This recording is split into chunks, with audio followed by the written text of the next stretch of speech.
Hi, my name is Simpson, and this is one of the series of videos and audios about the holistic therapy process called the Simpson Protocol. I'm talking to the people who have experience with Simpson Protocol and what they think of the process and the results they have found. So if you are the person who desires positive change in themselves and those they come in contact with, I believe you'll find this interesting.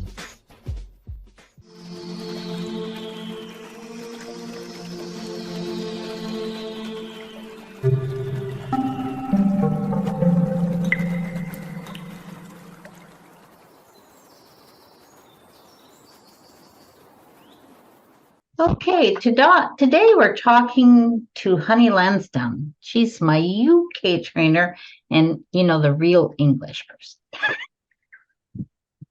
A real English We, person. all us other English people came after.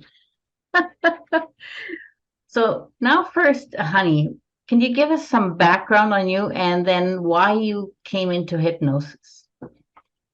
Oh, yes. So, my my sort of educational degree and experience is in um, business and marketing. That's my degree, and I used to work in sales, and so I began coaching salespeople back then to be better salespeople. And moved on to coaching sales managers and mentoring women really in the workplace. So there's always been that coaching aspect. And in 1999, I did an emotional intelligence course and started getting into the interest in the mind and all that kind of stuff and the emotional connection and all that sort of stuff. And then I did a lot of reading, as we all do, watched a lot of things, and came across NLP first of all. So I put myself on an NLP practitioner course. And it's funny how these things happen. But about a week before that course, I had some real turmoil in my own life. And the day before the course, I was crying and thinking, I can't do this, I can't go, because the thought of being with other people in a close learning environment, I didn't know them and all that sort of stuff. Anyway, I did go on the course and it was the best thing I could have done for me personally.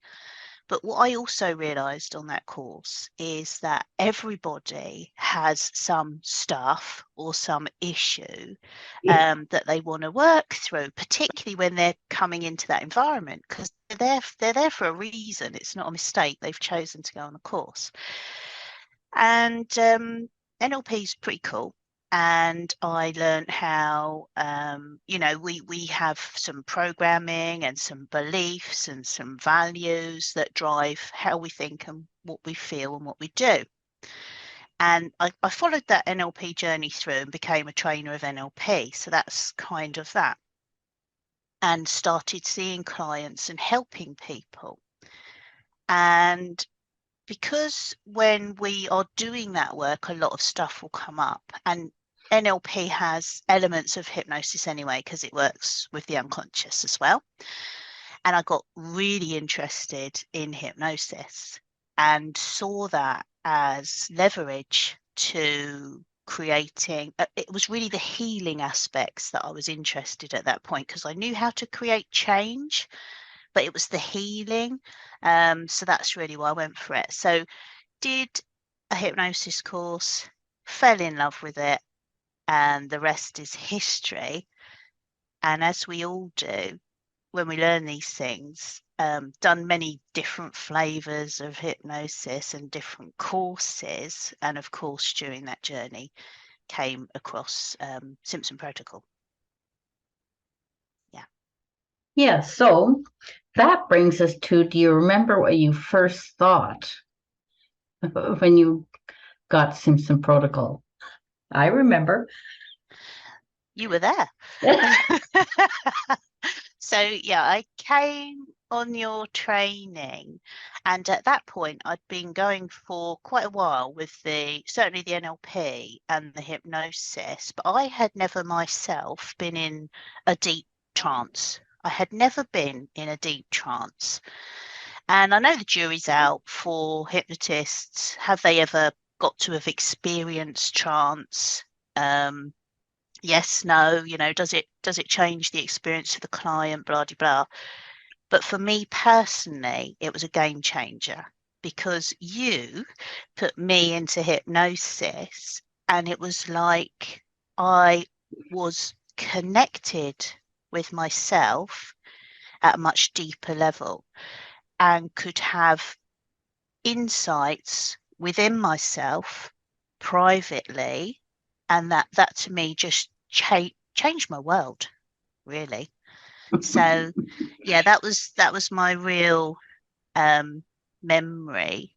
And then obviously the whole process of Simpson protocol and all the clever things that are built into it from a delivery to clients perspective just blew me away. I thought that's pretty cool.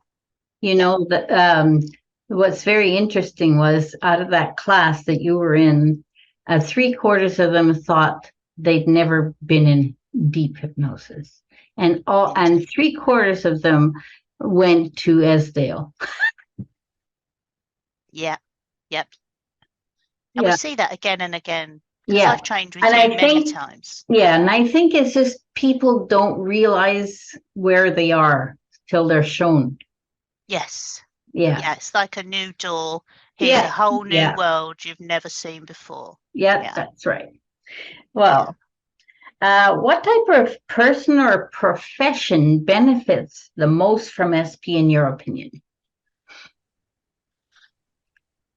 So, professionally, I find the whole medical aspect quite interesting in terms of training, because I think that the world of medicine is really opening up to holistic aspects. Yeah.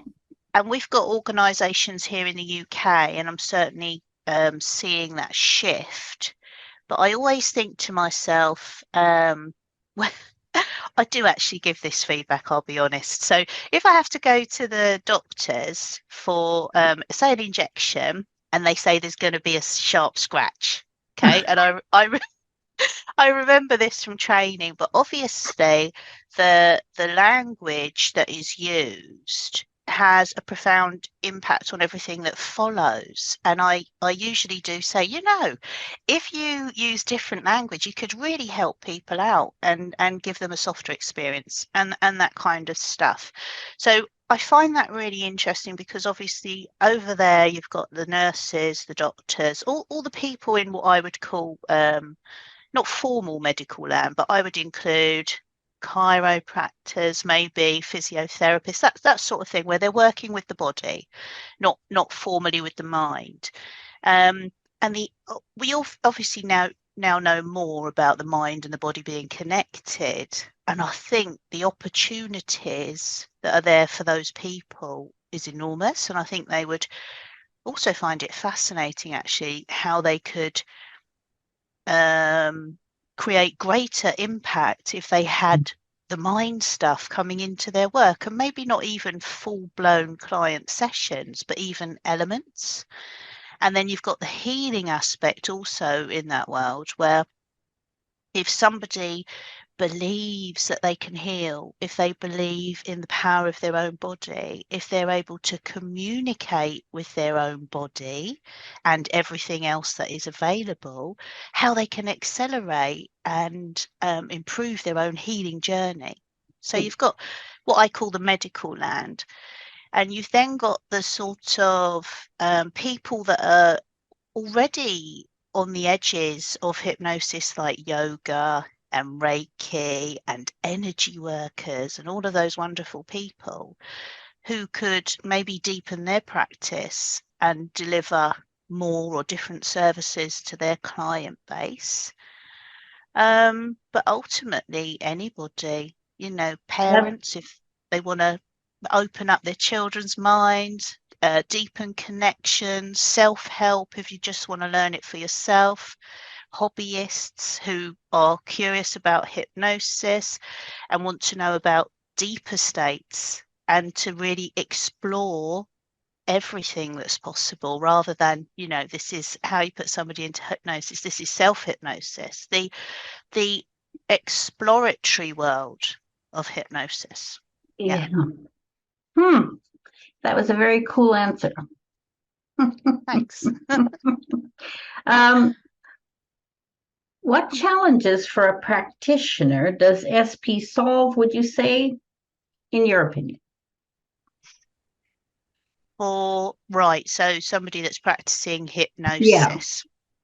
So the one thing it usually does, because I have done a few different hypnotherapy diplomas, and there's always things to learn and always things to know and things to use. But the thing I found when I trained in SP is it takes away that question when the client says, well, I'm not sure if I was in hypnosis. Because they really know if they've been in hypnosis, usually with SP, because it has the deeper state, and several mechanisms built in to elicit hypnosis and check for hypnosis. Mm-hmm. So that other problems it solves for practitioners, it opens up your understanding of what's possible in hypnosis. So traditional hypnosis, client comes in, you can treat them for presenting issues, you can introduce them to, let's call it, hypnosis land and magic. But with SP, it's going beyond. It's bringing in other elements available that can help, that we call guidance and higher mind and superconscious and things like that. So I would say it's more expansive and it's content free. So the client doesn't have to talk about the issue. It can be completely private, which is a very different way of working for some practitioners, I would guess. Yeah, and it's empowering because in SP, we teach our clients self-hypnosis. So you're saying, right, here we are. Let's explore, let's have hypnosis, let's connect you to superconscious, let's empower you to understand how you can use your mind. And here's how you do it in the future by yourself. So kind of a tool for life. Yeah. Yeah, it is. And I think that's exceptional because I think it's the only one that ever does that. I mean, everybody teaches self-hypnosis, but to have every client be able to walk out the door, not that they'll use it if they don't want to, but they have been given that gift. Empowered. Yeah. It's all about empowerment, isn't it? Yeah, I really totally. want to empower my clients. And Yeah, that's how I started out. yeah. All You about certainly empowerment. do that. Yeah, you Yeah, certainly do that yeah, because it's also for practitioners taking your own perceptions, thoughts, ideas, content out of the process yeah, because it is your client's experience. Yeah. yeah. Well, very good. Um, Now, I always say this is a holistic process, an inclusive process. And what do you think about that? Well, it is holistic. Um, that comes up a lot, the topic of is it spiritual or not? And I think about this a lot actually. And the experiences that I've had with clients, I don't think it matters or not if they're spiritual or Yeah, not, because that's just a belief structure and a label. So holistic, the thing about it is it's a process that's taking everything that's available and you can interpret that however you like.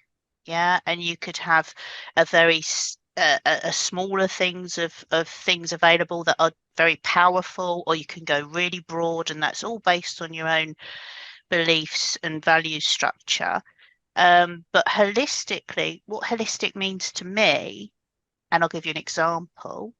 client just this week came to work on self-esteem and confidence. When we looped back to see how things were, she said, oh, by the way, the pain that I've had in my right knee has gone. We hadn't even talked about a knee pain. So that was a really pleasant surprise for me to hear about that. So for me, holistic means it's that whole thing about everything's interconnected, just like Mother Nature. So the forests and the seas, they're important to each other, the bees and the nectar, everything's interlinked, and it's this ecosystem that all works together, and it's all symbiotic of each other. And we're like that too. So holistic to me means all of that ecosystem in and around us and beyond us. That's beautiful. Thank you very much. For me, that's very similar. I can't, I couldn't say it better. So that you could. And yet everybody will say, is it spiritual? Because there's some spiritual questions in it. It just is. Everybody has a body, mind, spirit, and soul, and that's what we address. Just so they don't believe they don't, if they have it, that's not my problem. And if they can answer them, whatever the answers come, right? So it's funny when people are really set on that. I had an atheist taking the course one day, and he said, well, how am I expected to I don't believe in this stuff. And he was really adamant. So I said, okay. And they went into first practice. This guy saw everything. He went into a trance, and he had an experience like you wouldn't believe, and he came out stunned. I said, if you're sorry, but I don't want to bother you. If you term yourself atheist, don't you have to believe in something not to believe in it? Yeah. I like that. I like that a lot. So it's all about what we believe something to be. And you could, when people find out you're a hypnotist, you have a conversation about hypnosis, they say, oh, you're not doing that to me. Or they say, are you doing it now? And because it's their understanding of what hypnosis is. I know they have very strange expectations. Yeah, and it's about obviously all their experiences, beliefs, and inherited beliefs, and all of that stuff of what they believe it to be. And it surprises some people when they have hypnosis. Oh, actually, I'm doing it myself. And then you top that off with the self-hypnosis teachings, and they think, I'm doing it myself. And I can repeat it. It's repeatable. I can do it again. I don't need that person there to do it to me. I do it. So that's really, that whole education piece is part of our job, isn't it? As an industry. Yeah. I think it is. I like that. Now, not just focusing on what have I done here? Not just focusing on manipulating consciously, which means suggestion, or working even solely at the subconscious level, but being able to go deeper and further. How does this help the client and perhaps the practitioner? So it's hard to measure someone else's experience of depth, but we've obviously got visible signs, and you get a sense or a knowing when you've been doing it a while. And we use techniques to elicit deep hypnosis. That's part of the Simpson protocol process, right? So the benefits of using deep state hypnosis is well, I think it opens up more channels. That would be my way of describing it. It's obviously very convincing for somebody if they've had a deep hypnosis experience that hypnosis is, yes, very real. And it's also surprising for people. Imagine somebody that had always been a light sleeper and then they had a really good sleep. They would think, wow, that's what sleep feels like. That's what a good sleep feels like. So although hypnosis is not sleep, I'm just making the example of how it's different. And we know that we naturally go into hypnosis in and out in a day, and people experience what I would call trances or hypnotic states when they go to things like yoga and things like that. So deep state is going beyond. And I believe that in that deep state, you can accelerate healing, you can accelerate change. And obviously, deep and lasting change doesn't have to be in a deep state, but it's definitely something that we benefit from on all levels. Yeah, but I'd be Yeah. interested in your view. Yeah. Well, I think that a deep state, we are careful not to relax the people too much because they wouldn't be answering. They'd go blotto. So we leave them what they appear to be very conscious. So they start to understand there's a difference between having hypnosis and being relaxed, you know. So Yeah. most of the people are just having conversations with you while they're in this deep state. Yeah. So I think it's great.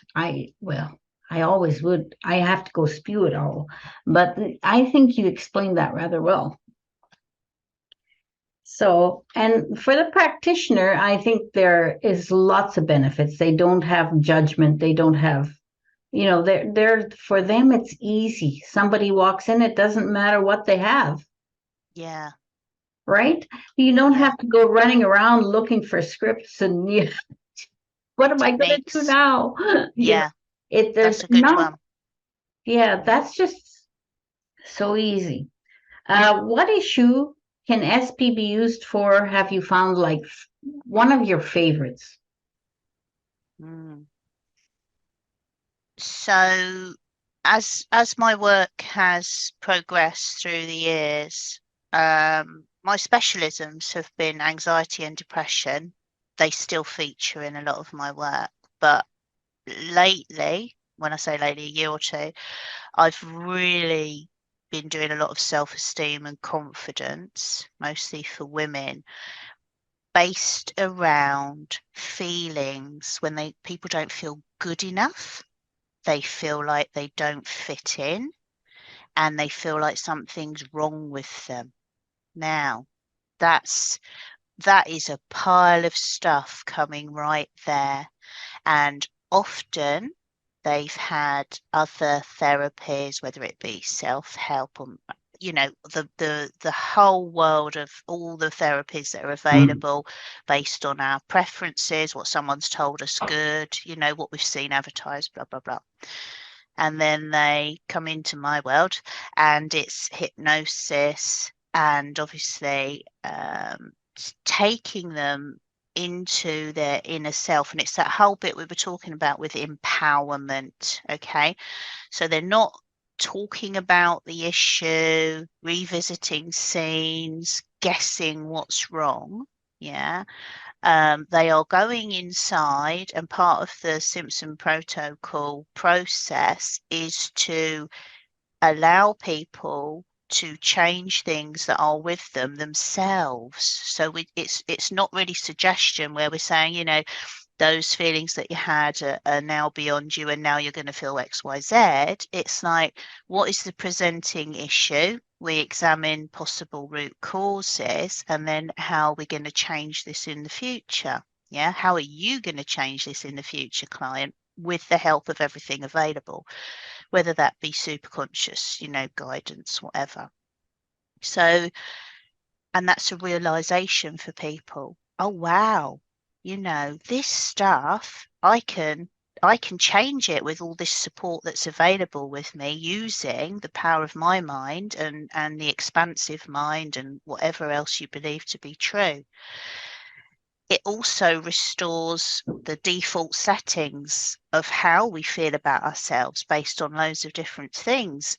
And to have that feeling, sometimes for the first time in a very long time or ever, that is where the trust comes. Yeah, I can feel okay. Things can be okay. And then obviously building upon on that solid foundation rather than trying to put things in like you do feel confident, you do feel self-esteem, but really those foundations are still rocky. No, Yeah. crumbling away.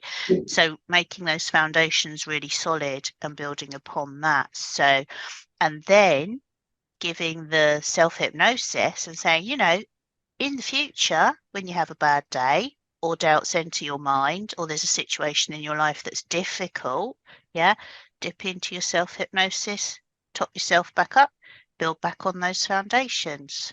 So that's how I use it mostly, just because that's the clients I attract, and that's what I'm doing most of at the moment. Very good. What aspect of SP do you find the most appealing in your practice?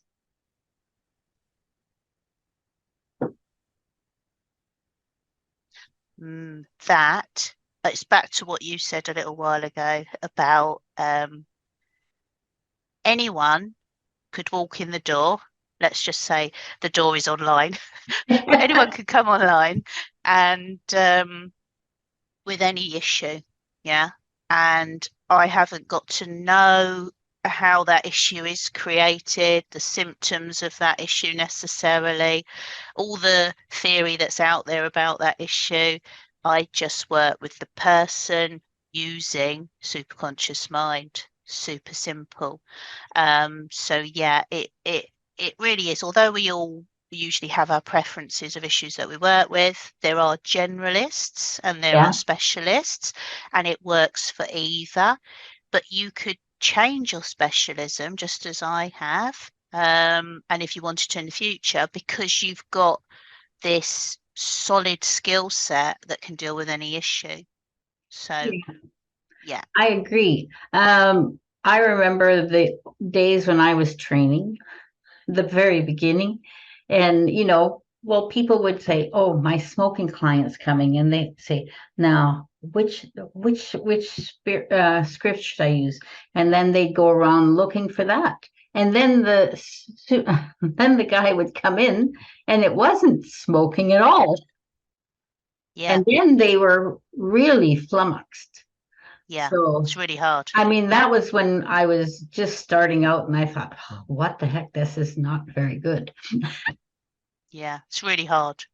Yeah, And I found that a lot of hypnotherapists train to be hypnotherapists, and the thing that stands in their way is confidence. And that's because all the things that we learn in hypnosis, which are great, I'm not knocking anything no, else that's out there, because I'm a great believer that anybody who is doing work to help another human being is coming from a good place and doing their best.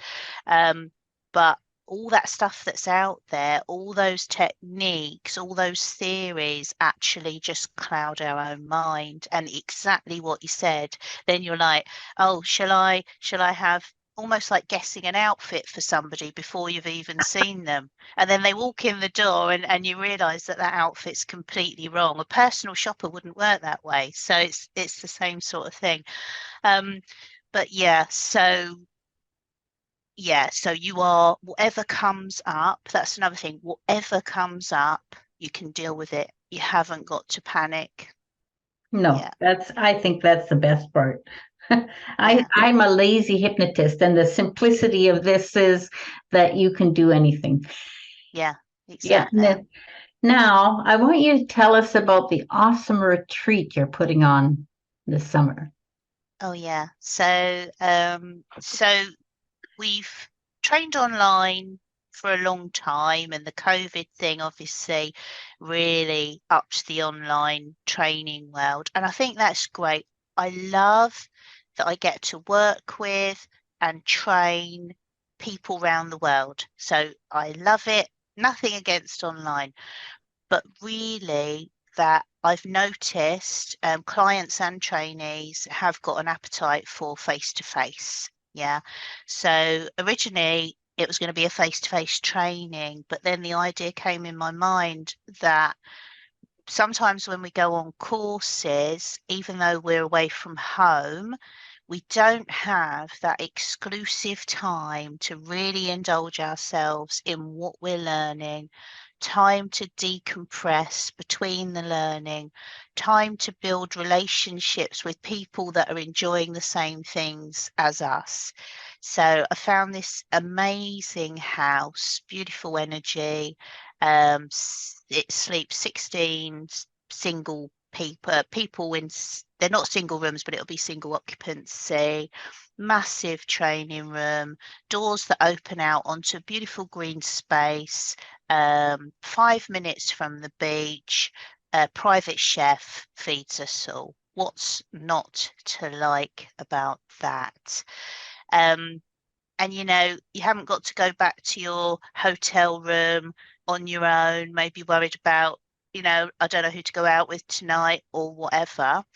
If you want private time on your own, you can have it in your own bedroom. If you want to come and mingle, play some games, do some stuff, I've got lots of ideas of things that we can do. Then you can do that too. But really, it's about this really indulgent way of learning the Simpson protocol over 3 days, hanging out and making it really an immersive experience. Yeah. Well, I'm very interested to see how it works because we've never managed to do a retreat yet. And a retreat in Simpson protocol would be ideal because you're being immersed in it. Yeah. And it's in the UK.